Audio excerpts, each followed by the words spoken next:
HubSpot turns up the heat in the CRM category with its new Sales Hub product. Google kind of blatantly copies Airtable, and new LinkedIn, who dis? That and more on this week's PLG123. Let's dive in.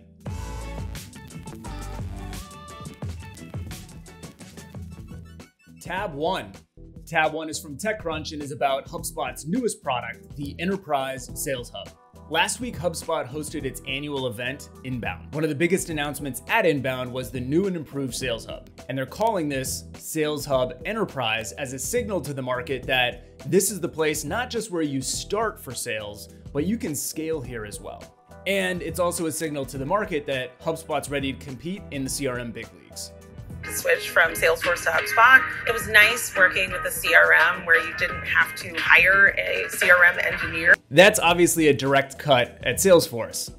While Salesforce is the industry standard, it also is very complex and requires a good deal of customization in order to get it to do what you want it to do. And you probably also need to, in Salesforce, supplement it with other products in order to build out your full sales stack. So you might have Salesforce Core as the CRM, which you'd expect, but then you get something for sales analytics and pipeline analytics. You get something for sales engagement. You still need a product for CPQ and proposals and contract management. And you want some forecasting on what's going to happen this upcoming quarter. And look, Salesforce has an awesome ecosystem of partners and other applications, but HubSpot's argument is, why can't it all be in one? There shouldn't be a fundamental trade-off between ease and power. Why can't you have both? And so you see here some of the things we talked about, from sales analytics to forecasting to sales engagement to proposals. It's all here in the Enterprise Sales Hub from HubSpot. So here's what to keep your eye on going forward. It's a lot easier said than done to dethrone a large incumbent in a huge space, but HubSpot does have a world-class product. The key thing to keep an eye on is graduation churn from HubSpot. Do customers feel the need to graduate to the industry standard of Salesforce as they grow and scale, or can they continue to stay on HubSpot for the long haul? Tab 2.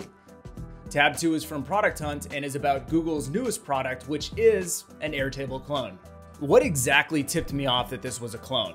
Well, they chose to call it tables. The Airtable comparison was kind of out of the bag from the very beginning. As you can see here, it was the #1 product on Product Hunt last week, although I'm not so convinced that it's because of the popularity of the product when you look at the comments. The comment with the most upvotes was just a single URL, and that was the URL killed by Google. So the conversation was less about the product and more about Google's competitive tactics. My favorite quote was this one: "I look forward to building a dependency upon this and having it be abandoned." So Google has a little bit of a reputation here. We're clearly big fans of Airtable here on the PLG123 and talked about it at length last week, including the Airtable platform. And despite the fact that this level of unveiled copycatting is kind of annoying, you know what they say, right? Imitation is the sincerest form of flattery. And don't forget, it's not just Google. Microsoft also came out with a competitive product recently as well. They did have a slightly more clever name, but nonetheless, both platforms are coming at this space. So Airtable, I hope you feel flattered. But seriously though, if you don't have competition, it should tell you something. No one cares, and you should probably put your Kool-Aid down and go re-examine the market and what customers actually value. But if you have the biggest companies in the world competing against you, in Airtable's case, Microsoft and Google, it should also tell you something. Keep going. This is a huge validation for no-code, low-code, and Airtable should double down to extend its lead. And I think it's safe to say that that's exactly what they're doing. We talked last week about their Airtable platform announcement and their $185 million round that they just raised, so I think it's safe to say that they're throwing some fuel on the fire. Tab 3. Tab 3 is from the Wall Street Journal, is about LinkedIn's most recent makeover. You might have noticed that our beloved LinkedIn has a whole new look and feel, and I'm already digging the newer, more modern product design that's more consumery and less enterprisey. On-trend product design aside, I think there's a bigger theme to point to here. And I think that's what Brianne Kimmel points to here in the Wall Street Journal article. LinkedIn is so heavily dependent on a resume, which is a narrow view of someone's potential. And LinkedIn's VP of product pointed to where they're heading in the future, which is that community and conversations have really become the central way that LinkedIn is growing. And here at the PLG123, I think it's safe to say that we agree with this sentiment and the use case for LinkedIn. But I still haven't mentioned the most exciting thing that LinkedIn rolled out last week: stories.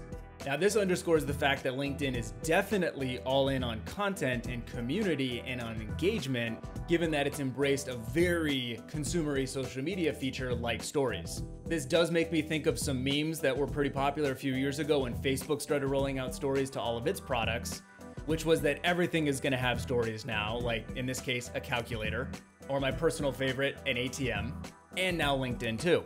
Memes aside, here's what to keep your eye on. Stories are going to continue to blow up, and Google is getting in on the action as well. They're trying to make it easy to embed stories on any website, like this WordPress plugin that they recently rolled out. And Google is starting to surface stories in search results as well. So the obvious thing to keep your eye on is stories. I think people are going to do a lot of cool stuff bringing the stories format over to LinkedIn, but I also expect people to do something new, given that it's the first time that it's hit a professional platform as well. And time will tell exactly what that is. So what do you think? Are you excited about stories? Or are you skeptical about stories coming to LinkedIn? We'd love to hear your thoughts, and if you've seen any cool use cases for stories on LinkedIn yet.